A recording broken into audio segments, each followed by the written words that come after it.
नमस्कार दर्शक बंधु सत्यश्री विजन को स्वागत करछि सुमित्रा। आज मुख्य खबर भुवनेश्वर राम मंदिर जातीयस्तरी चैरिटेबल ट्रस्ट पक्षर ओडिया नववर्ष पणा संक्रांति पालन कर। जय जगन्नाथ जय श्री राम। आज आम ओडिया नववर्षर अभिनंदन समस्त को जनाऊँगी। आज आमर विश्व महा पणा संक्रांति उपलक्षे कोटि कोटि प्रणाम समस्त आम ओडिशावासी को। आज आम जागेश्वरी चैरिटेबल ट्रस्ट राम मंदिर रे आसी आम सब वर्ष एमती पणा बांटू। आज ए वर्ष आम पणा बांटुचु। तेणु खरारे जाउथबा बाटोई मानकु समस्त डाकी पणा बंटन करुचु। आमती सबू कार्यक्रम भी करुचु। खाली पणा बंटन नुह आम अक्षी तृतीय भी आमर न्यू कलिका सामने आम भी पणा बांटू। 15 दिन एमती पणा बांटू। एमती आमर जागेश्वरी सबू कम पणा बंटा जाए, सबू कम करा जाए। आज आम पणा आमर पुदीना पत्र रे पणा होती, बेल पणा भी होती।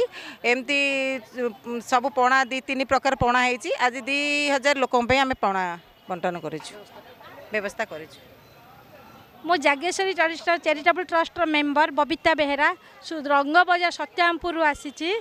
आमर ये जागेश्वरी चैरिटेबल ट्रस्ट एक मिसेकी 5म वर्ष पणा बंटन।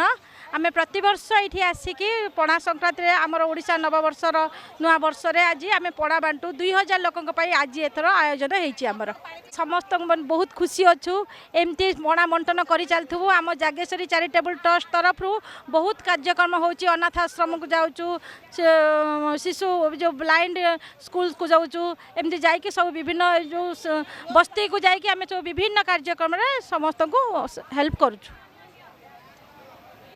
जय जगन्नाथ जय श्री राम।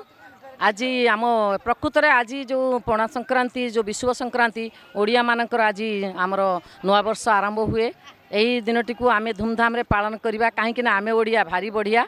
आमर ओडिशावासी आज ये दिनटी को नुआ वर्ष भाई आरंभ कर।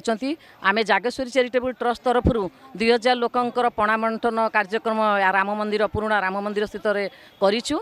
आउ समस्त बाटोई मानक आम नवेदन करुचु। समस्ते जो तृषा जो शोषी जाए खरारू एत राउ रक्षापी डाकी आम पणा विभिन्न प्रकार पणा होती। समस्त को अनुरोध करुचु समस्ते आसी पणा पी जातु। जय जगन्नाथ।